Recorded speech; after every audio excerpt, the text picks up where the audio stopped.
It's 1975, and I'm a little white kid, 8 years old in third grade in a Connecticut public elementary school, and my best friend, Reggie, is black. Now, this isn't a big deal, at least not until my mother takes it upon herself to integrate my all-white Little League team. Reggie and me have been friends since kindergarten, maybe because we're the littlest kids in the class, the ones that everybody picked on. We were together, we were two peas in a pod, together every day at recess and at lunchtime. I share my Doritos with Reggie. Reggie shares his Slim Jims with me. Reggie takes the bus to my school from the housing project where he lives called Colonial Village on the other side of town. Reggie's father is the janitor at my school and a veteran of the Korean War. My father is a veteran of the Marines in World War II and a lawyer at a big aerospace company. That summer, for my birthday, my father offers to take me and one friend to see the New York Yankees. I choose to invite Reggie. So the game is great. The Yankees played the San Francisco Giants, and, well, they lost, but it was a great day. Picture us, me and Reggie, two 8-year-old kids. We're jumping up and down on the bleacher seats. We're clutching hot dogs in our little hands. We're waving our Yankees pennants. We're having a great time. Ketchup smeared across our faces. It's a great day. But honestly, what I remember better than the game was driving home through the South Bronx and being struck by that vision of burned-out neighborhoods and abandoned apartment buildings so different from the tree-lined suburban streets where I lived. And I remember being struck again when we dropped Reggie off at Colonial Village, that even though it was just a couple miles distant, his neighborhood and my neighborhood seemed like they were worlds apart. Shortly after the game, I asked my mother, could Reggie be on my Little League team? Now, my mother was a smart Jewish lady from Brooklyn who described herself as a tough cookie. Tough Cookie had been involved in civil rights marches in the 60s, and before I know it, Tough Cookie takes it upon herself, on my behalf, to integrate my Little League team.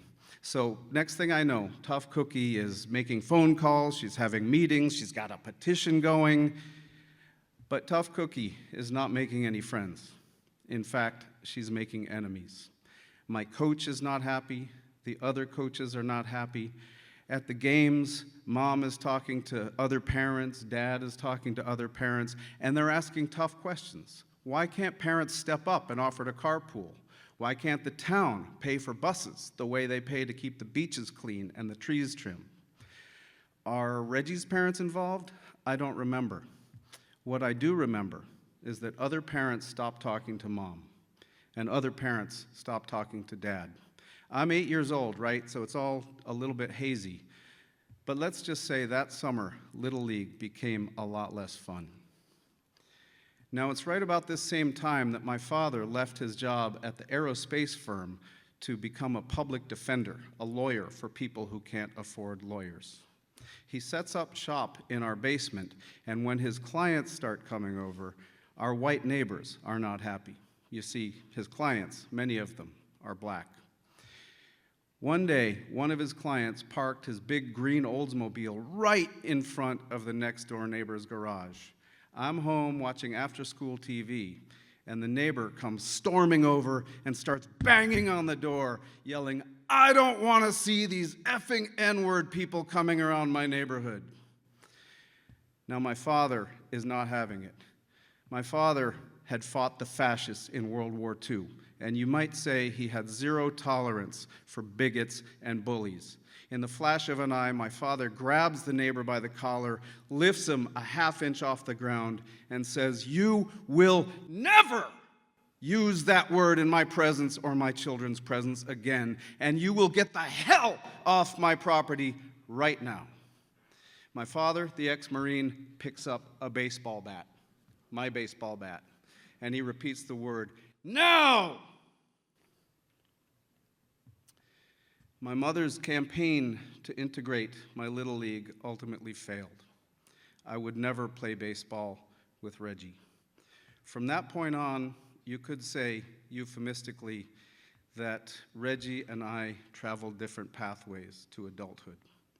Fast forward, It's 1986 or 87. I'm in college in Boston. I'm studying literature and anthropology. My father calls. Reggie has been arrested. My father was assigned to be his lawyer. He thought I should know. Arrested for what? My father answers with one word: crack. Remember, this is the 1980s, when crack cocaine is driving an epidemic of addiction and incarceration, with black men 100 times more likely than white men to face serious prison charges for the same drug offenses. A short time later, my father calls back. He lost the case. Reggie is going to prison. When I say Reggie's name now, I picture him at 8 years old, maybe missing a few baby teeth, wearing that cute gap that signals the very beginning of the end of childhood. I never got to know Reggie as an adult, but what the heart learns as a child, the heart holds on to. Every now and again, I look for Reggie on social media. He's not there. Just recently, I looked him up on a database of incarcerated people in Connecticut. He's not there either. I can only hope this is a good thing, that he's gotten out and somehow, against all the odds, put his life together. Maybe you're out there listening right now, Reggie.